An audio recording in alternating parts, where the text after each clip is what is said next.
He chuckled as he signed the divorce papers.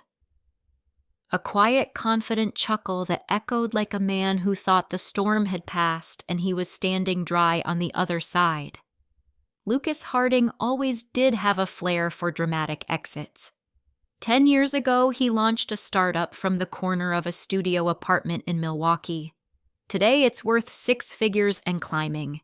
He tells everyone he built it from nothing. And maybe he believes that. He never mentions the woman who kept the nothing from collapsing Jasmine. While Lucas pitched investors in pressed shirts, she ironed Jasmine, worked 2 jobs, brewed his coffee, and moved money between accounts just to keep their lights on. But to him, she was never a co-founder, never a partner, just present. Now inside a courtroom with flickering fluorescent lights and worn tile floors, Lucas sat across from her with a silver pen and a smug smile. In his hand, a prenuptial agreement he once called foolproof. He clicked the pen, scrawled his name, and leaned back like a man sealing the final deal of his empire. Then came 5 words, softly spoken, quiet as breath, but thunderous in their effect. "This document is not valid." Judge Reynolds didn't raise his voice. He didn't need to. And just like that, the smile vanished from Lucas's face. No one in the courtroom moved. Not immediately, as if time itself paused to double-check what it just heard. The shield Lucas believed would protect him was nothing more than a story he'd told himself. They said she'd leave with nothing, that she'd walk out of court with just a manila folder, a forgotten last name, and a phone that would never ring again. That Lucas would keep the company SUV, the lakeside condo, and the business she poured herself into but never legally touched. Because that's how these stories usually go. The woman loses quietly, with dignity perhaps, but empty-handed. And Lucas, he'd already planned the next chapter, new fiancé, new office, clean slate. But this time the story refused to play out the way he wrote it. Jasmine didn't flinch when Lucas smirked at her from across the courtroom. She didn't blink when he winked as if to say, "You lost, darling." She simply folded her hands on the table. Still, composed. It wasn't silence from defeat. It was silence with purpose.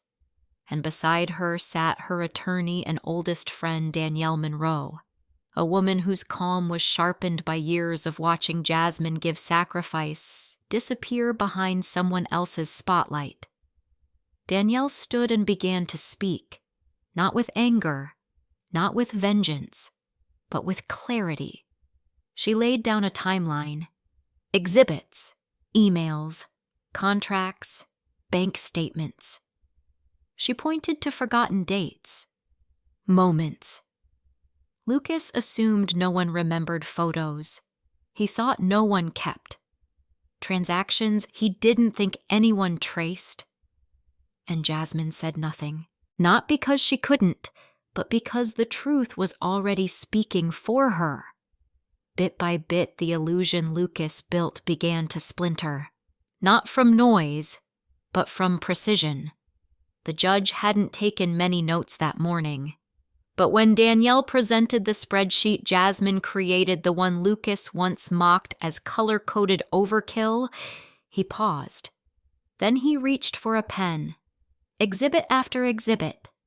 Receipts Jasmine paid with her personal card, passwords she created, shipping invoices sent from her email address, a scribbled checklist with both their names at the top. Every piece fit. Each one chiseled away at the armor Lucas wore like skin. He shifted in his seat.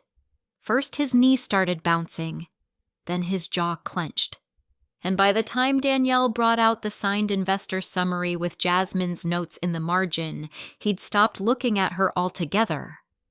Still, Jasmine hadn't said a word. Because this wasn't just about a flawed prenup. It wasn't just about what was written. It was about what wasn't done. The truth no one, not even Lucas, had anticipated was this: The prenuptial agreement wasn't just weak. It was never filed at all. Not in 2013 when it was signed over takeout and wine. Not in 2016 when it was revised in a hotel lobby before a conference. Not once. Not ever. It was paper just that. No notary. No witness. No legal standing in the eyes of the state. And when Judge Reynolds lifted it toward the ceiling light, the illusion didn't just fade. It collapsed. Long before courtrooms and contracts, before attorneys and asset lists. There were just two kids in Milwaukee, Lucas and Jasmine.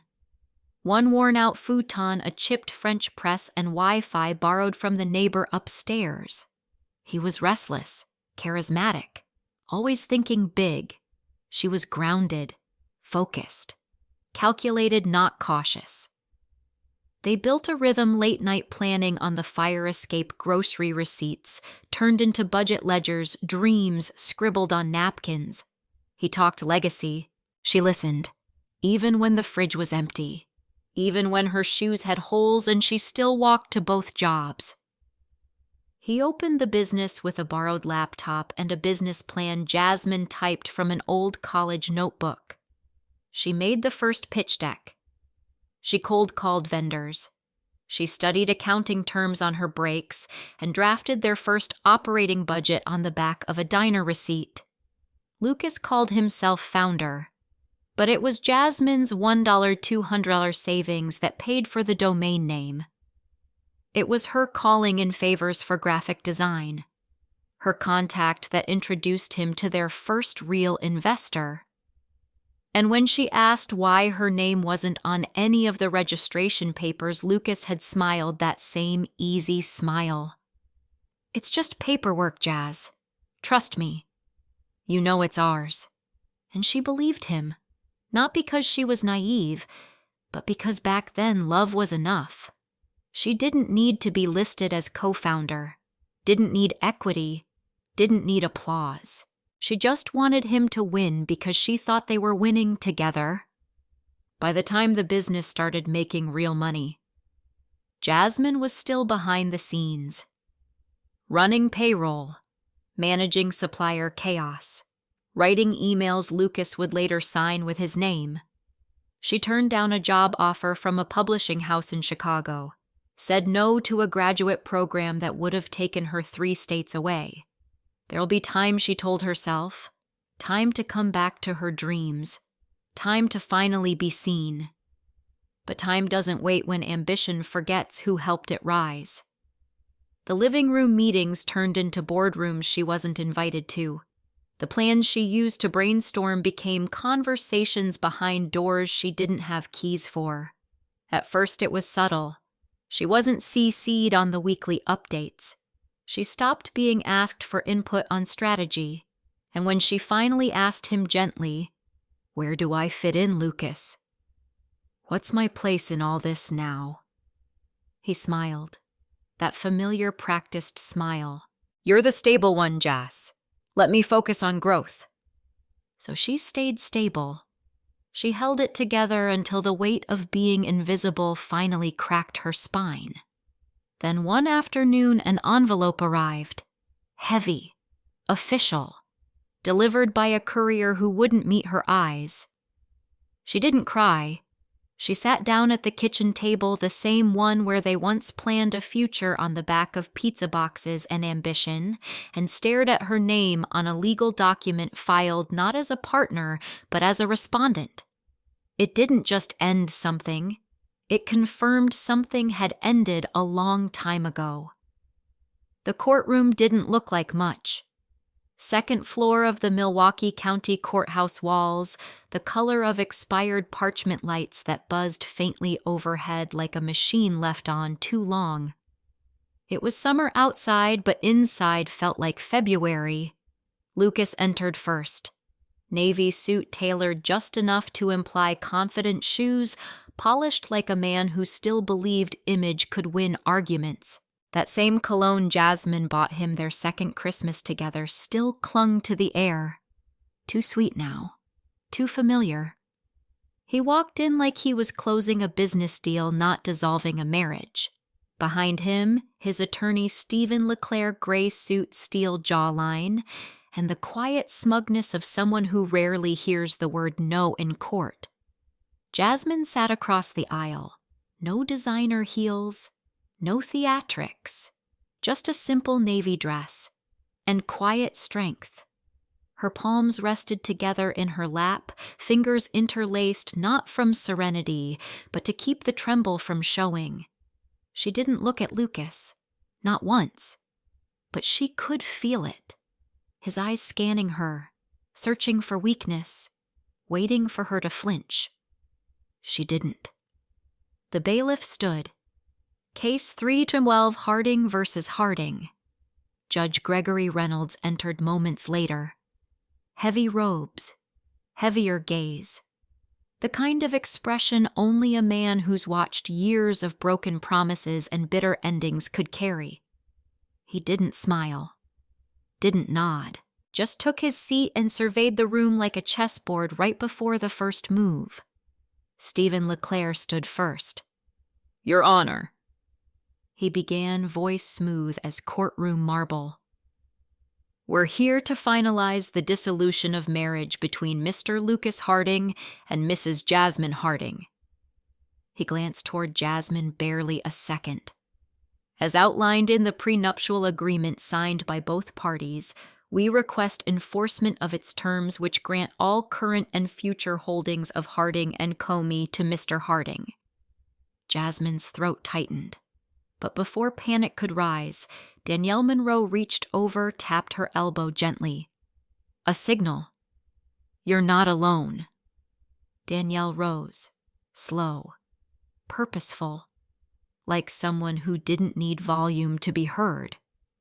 "Your Honor," she said, her voice clear, "we're challenging the validity of this prenuptial agreement." Lucas blinked. Danielle continued unfazed. "The document in question was never legally executed. It lacks notarization. It lacks a witness signature. And most critically," she reached into her briefcase, produced a certified letter with the county seal. "We have confirmation from the Milwaukee clerk's office that this agreement was never filed. Not at the time of signing. Not at the time of revision. Not ever. For legal purposes, Your Honor." Danielle added with a calm edge, "This document is no more enforceable than a grocery list." A silence fell across the room. Even the bailiff straightened slightly. Stephen smirked, flipping through his binder. "Filed or not, the intention is clear," he replied. Both parties signed it. Mrs. Harding knew exactly what she was agreeing to. Danielle didn't flinch. "Intent," she said firmly, "does not override the law. Not in this courtroom. Not in this state."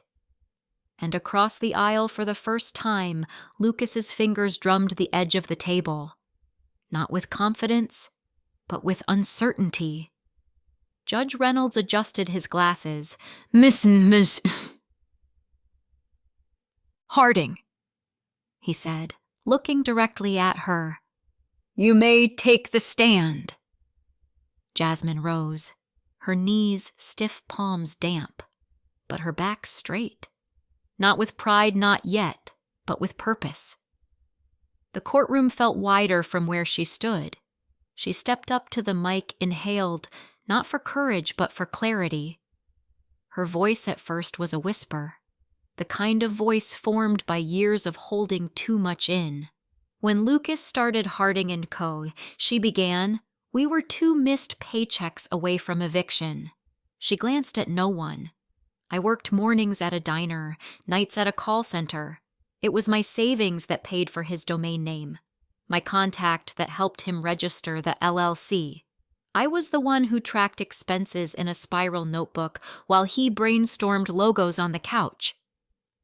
She paused. "I wasn't behind the scenes," she said. Her voice was stronger now. "I was the scene. I emailed the first investor.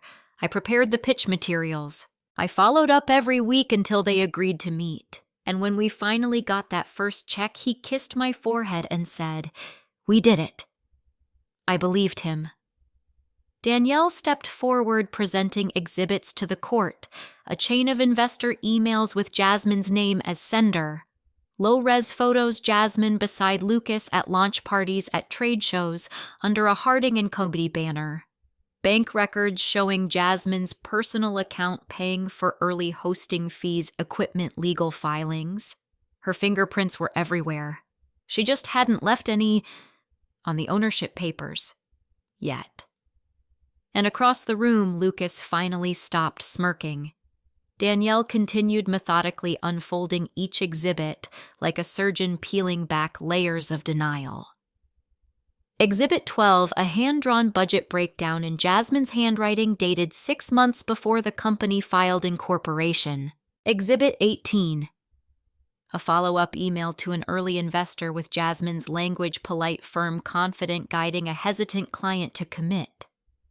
Exhibit 23, a grainy photo of Jasmine at a trade expo, visibly exhausted, holding brochures, while the Harding and Company banner sagged behind her. Then came the statement that shifted the energy in the room entirely. Danielle. And this, she held up a small, worn folder, is a meeting agenda from May 2015. On the bottom corner, handwritten notes. Initials, J.H., verified by a handwriting analyst, and listed as an attendee, K. Harding. She looked at Lucas. That's Jasmine Harding. Present. Involved. Contributing. Lucas shifted. Quick, almost involuntary. His knees started bouncing again, faster this time. His fingers tapped the table edge in irregular patterns. His jaw clenched, then unclenched. Across the aisle, Jasmine sat still. No gloating, no victory smile. Just steady breath, like someone finally allowed to exist in full view. Danielle reached into her briefcase one final time. This, she said, sliding a single page across the table, is a certified response from the Milwaukee County Clerk's office. Judge Reynolds lifted the document, held it up to the light. A silence spread thick, anticipatory, as if the entire room inhaled and forgot how to let go. This, he said quietly, confirms that no prenuptial agreement was ever filed. Not in 2013, not in 2016, not in any year. The echo of that sentence didn't need amplification, because for Lucas Harding, it may as well have been a verdict. Lucas leaned forward in his chair, eyebrows drawn, mouth slightly open as if he hadn't heard correctly. His lawyer, Stephen, stood abruptly. "Your Honor," he began, voice tightened. "Surely this is a clerical error. We have a signed copy, both parties consented. There may have been a delay in record keeping, but the intent is clear." Judge Reynolds didn't even blink. The law, he said, does not bend for intent. A prenuptial agreement is not enforceable without proper execution. No notary, no witness, no filing. This is not a technicality. This is the law. Lucas's leg bounced uncontrollably. His fingers tugged at the edge of the table like he was trying to hold something together, but it was already gone. "This isn't fair," Lucas burst out. "She didn't build that company, I did. She just handled emails, scheduling. She supported me. She wasn't a partner." Still, the judge's tone never rose. "Enough." Judge Reynolds said one word, cold and final, slicing through the air like a verdict before the verdict. Silence. Not even a paper rustled. Not even a breath from the back rows. And in that stillness, the hammer dropped. Based on the evidence presented, the judge declared, including financial records testimony and the absence of a valid prenuptial agreement, this court finds in favor of the respondent, Mrs. Jasmine Harding. Lucas froze. The business known as Harding & Company The marital home and the majority of shared assets shall be awarded to Mrs. Harding. Mr. Harding will retain one vehicle and a portion of joint savings in accordance with equitable distribution." For a moment, no one moved. No whispers. No chairs creaked. Even time seemed reluctant to step forward. Jasmine simply closed her eyes just for a breath. Not from triumph, not from revenge, but because it was the first whole breath she'd taken all day. The judge signed the final order with slow, deliberate strokes. Then he looked up not through her, not past her, but at her. "You may be seated, Mrs. Harding." The gavel dropped, and just like that, it was done. The courtroom emptied slowly, a soft shuffle of chairs, papers quietly gathered, shoes tapping tile with careful hesitation. But Lucas didn't move. He just sat there staring at the empty spot on the table where his ironclad prenup used to be, now reduced to a memory, a story he told himself for too long. Stephen leaned in to whisper something. Lucas didn't respond. His hands lay still, his jaw clenched, not in strength but in confusion. There was no performance left, no bargaining chip, no contract to hide behind. And Jasmine. She stood quietly, no glance back, no smirk, no final word. She picked up her bag, the same worn leather one she'd brought to every investor meeting, every late-night emergency grocery run, every clinic visit while Lucas was working late. She passed by him without a sound, past the benches, past the bailiff, out the heavy wooden doors, and into the blinding Milwaukee daylight. She didn't cry. She didn't smile. But something had changed. The way her shoulders no longer curled inward. The way her spine aligned itself again. The way she walked not as someone escaping, but as someone reclaiming. Sometimes justice doesn't roar. It doesn't slam fists or scream revenge. Sometimes it walks quietly out of a courthouse in a navy dress and worn leather shoes with her name finally recognized. Jasmine Harding didn't win by shouting louder. She didn't destroy Lucas. She simply told the truth and let the truth do what it always does if we're brave enough to let it stand. No headlines, no camera crews, just a judge, a pen, and a woman who refused to disappear. Because sometimes justice comes not with flashing lights or grand speeches, but with one quiet sentence that rewrites everything. You were never behind the scenes. You were the story. What do you think? Have you ever been written out of your own story? And if so, did you ever get the chance to write yourself back in? Let us know in the comments. Your voice matters here.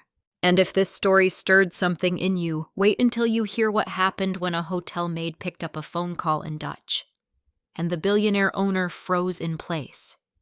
Subscribe so you never miss the next one. Because some stories are too powerful to stay hidden.